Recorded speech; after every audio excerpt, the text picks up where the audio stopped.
Jelang pemilu Presiden Amerika 2024, isu soal pemungutan suara ilegal jadi sorotan utama dan makin memperuncing perdebatan.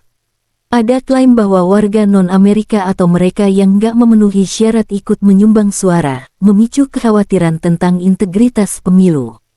Donald Trump dan sekutu Partai Republiknya menganggap pemungutan suara ilegal ini ancaman besar bagi demokrasi. Di sisi lain, Partai Demokrat merasa masalah ini tidak sebesar yang dibayangkan dan lebih banyak dibesar-besarkan. Pandangan berbeda ini makin menegaskan perbedaan cara pandang orang Amerika tentang keamanan dan keadilan pemilu. Pemungutan suara ilegal sendiri berarti suara dari orang-orang yang secara hukum nggak berhak memilih, seperti warga negara lain, imigran tanpa dokumen, atau orang yang kehilangan hak pilih karena kasus kriminal. Namun, sulit untuk mengetahui seberapa besar angkanya karena sistem pemilu AS yang terdesentralisasi, setiap negara bagian punya aturan masing-masing. Meski begitu, tuduhan soal pemungutan suara ilegal, terutama dari warga negara lain, semakin sering terdengar, memanaskan suasana politik. Beberapa penelitian memang menemukan kasus individu, tapi angkanya sering kali kecil.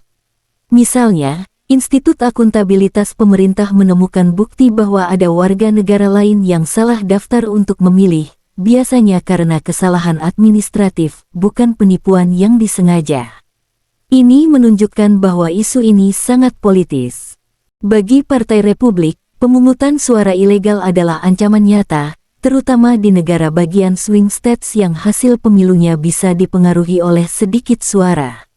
Sejak kalah di 2020, Trump mendesak aturan identitas pemilih yang lebih ketat dan pengawasan lebih kuat. Di sisi lain, Partai Demokrat melihat fokus pada pemungutan suara ilegal sebagai upaya mendorong aturan yang lebih ketat, yang justru berdampak pada minoritas dan masyarakat berpenghasilan rendah. Mereka percaya kasus ini jarang terjadi, dan aturan ketat tanda pengenal bisa mencabut hak pilih warga sah, terutama di daerah terpencil dengan akses identitas terbatas. Wakil Presiden Kamala Harris juga menentang aturan ketat ini, yang dianggapnya bisa mempersulit warga di daerah terpencil untuk ikut pemilu. Hingga April tahun 2024, aturan tanda pengenal pemilih bervariasi antar negara bagian. Ada 35 negara bagian yang mewajibkan tanda pengenal di tempat pemungutan suara, dengan 24 di antaranya perlu foto resmi.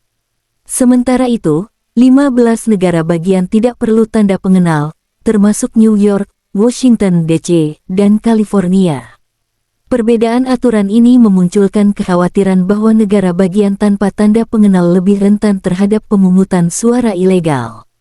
Tokoh-tokoh seperti Elon Musk mendukung aturan ketat ini untuk menjaga transparansi.